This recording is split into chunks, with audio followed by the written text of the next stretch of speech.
all these years in the military, were you the clown of the troops? I wasn't actually. No? No, I was. Now in high school, I was voted most humorous. In college, I was a theater and film major, and I loved comedy. I've been a fan of comedy my whole life. I can recite chapter and verse, Caddyshack, Stripes, any movie, comedy movie from the '80s. But when I was in the military, I was an officer, and I didn't want to be a screwball in front of my Marines. They needed to trust me. So I just, I never put on that hat. I was always myself, though. I never acted like a robot or anything. I always had my personality. I wasn't going to change that, but I didn't screw around much. You were never a stand-up? Eventually I did, when I was on The Daily Show.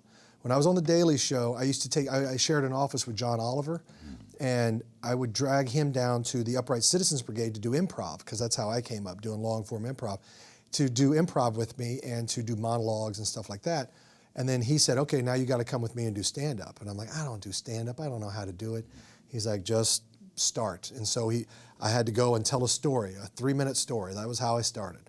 So I went down to some comedy club in the Slipper Room on the Lower East Side or whatever, and I told a story, and I tried to tell a funny story, and it worked. He goes, great, you got 3 minutes. Now, come back next week with another 3-minute story. And so that's how he did it. He got me to build an entire 60-minute set by putting together these stories and writing things out. And he's incredible. Yeah. So and then I did. I had a set, and I toured for 3 years while I was on The Daily Show. I would go out with him, and we would do gigs, and I ended up doing a Comedy Central special. But then I wanted to focus more on the acting. So. Watch new episodes of Larry King Now Monday, Wednesday, and Friday on demand on Aura TV and Hulu.